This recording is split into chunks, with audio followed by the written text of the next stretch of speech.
paano binago ang buhay mo ng viral video na yon? Sobrang daming binago po, Tito Boy, yung yung katulad ng mga taong humahanga. Like, dati binubuli ako, and then, ayun, na-appreciate ako ng ibang tao.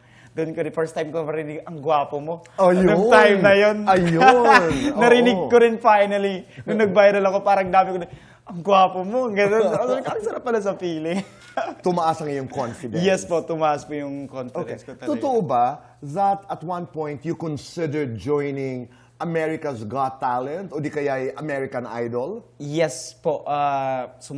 Nag-try po ako mag-join ng AGT, and then parang nakat-receive ako nang natanggap ako, and then yun lang nga po ang problema is visa, and then hindi Pero nila... nakatanggap ka ng sulat Yes na po. natanggap ka sa America's Got Talent. Yes po. And then, visa ang problema. Yes, visa ang problema. Parang mas inuna pa nila, parang hindi mo na nila ako parang na priority sa Philippines. Yes, Kaya hindi mo itinuloy. yes po. Oo. Ang mama, your mother, has something to do with this. Kasi di ba parang, anong advice niya sa'yo?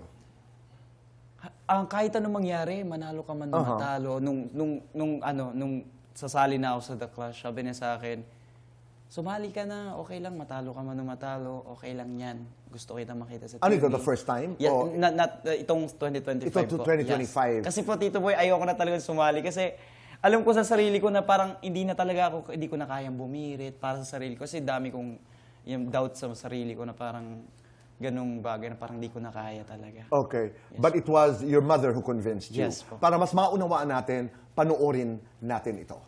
Hi, Jong. Alhamdulillah and congratulations.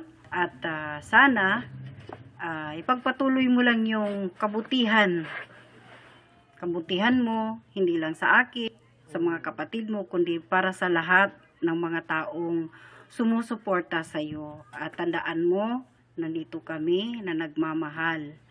At huwag makalimot sa Panginoon, sa mga biyayang natatanggap mo.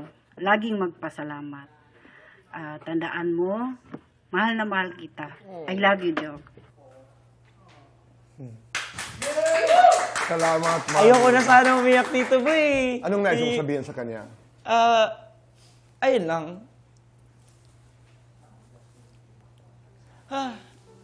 That's okay.